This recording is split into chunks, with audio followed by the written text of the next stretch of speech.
څنګه چې لیاقت علي باچا صاحب د دې هغه اراز و مقاصد د کوم ځای نه چې دوی سټارټ اخیستی او په کوم طرز باندې دی د دې مرحلې د دې روغې په دې خبره کې خدای پاک ورله کامیابي ورکړه.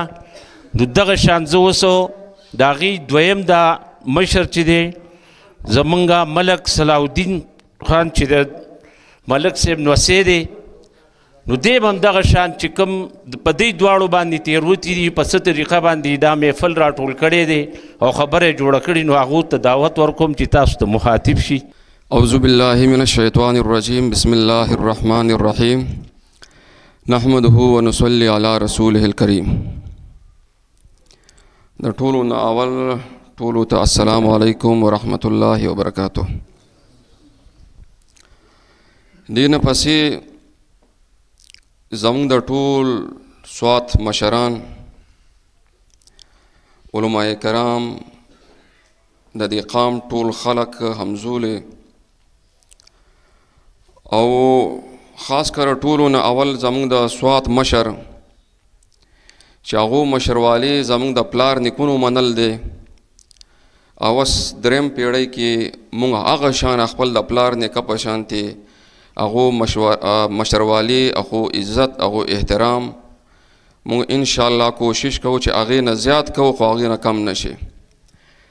هغه کې زموږ ستاسو ټولو مشر لیاقت علي باچا هغو ډېر په ښه الفاظو کې زموږ د کوستان مشرانو او زما لایق به هر حال زه خو د څه لایق نه یم خو دو خپل الفاظ مونږ ته پیش کړه.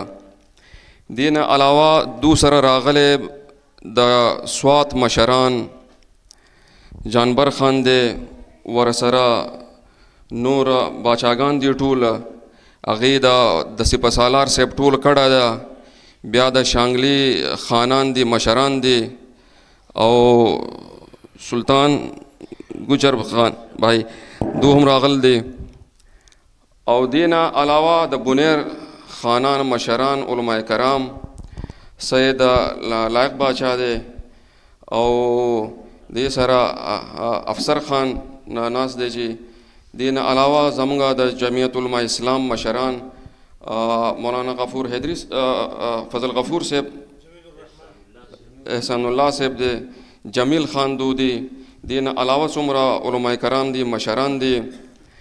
نو ټولو ته د مبارک محفل کې مبارکباد وایم او خوش آمدید وایم. یقینا دا نن چې کوم غونډه ده دا انتهایی بابرکته ده.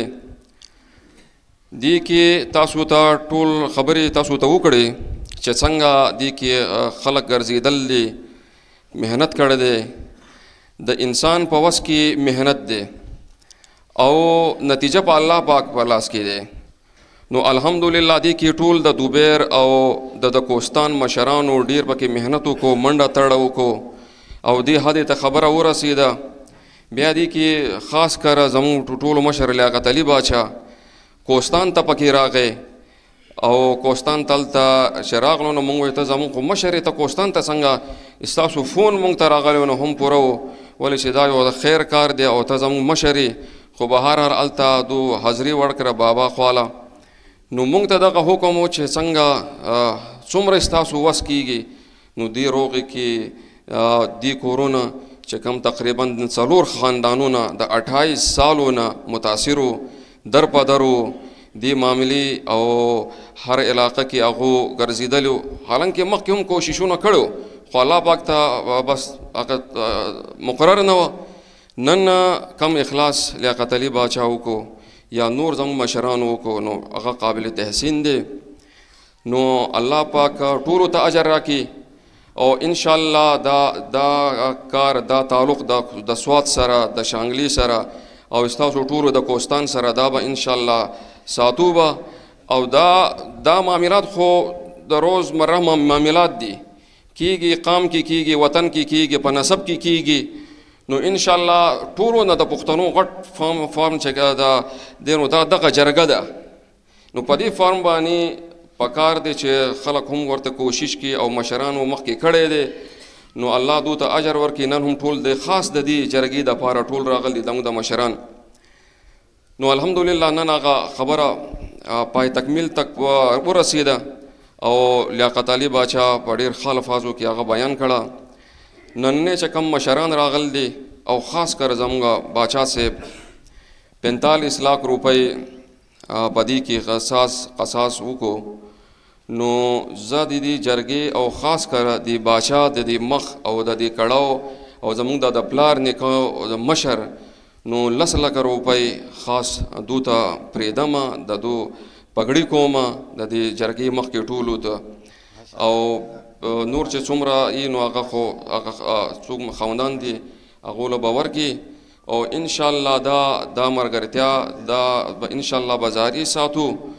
او زه یو ځل بیا د دې ټولو علما کرامو خاص کره د ټولو مشرانو د کوهستان مشرانو سپینګیرو د علما او د دې ټول باچا صاحب فیملی د شانګلي خلک ټولو بیا به یو ځله زه ستاسو شکریه ادا کوم.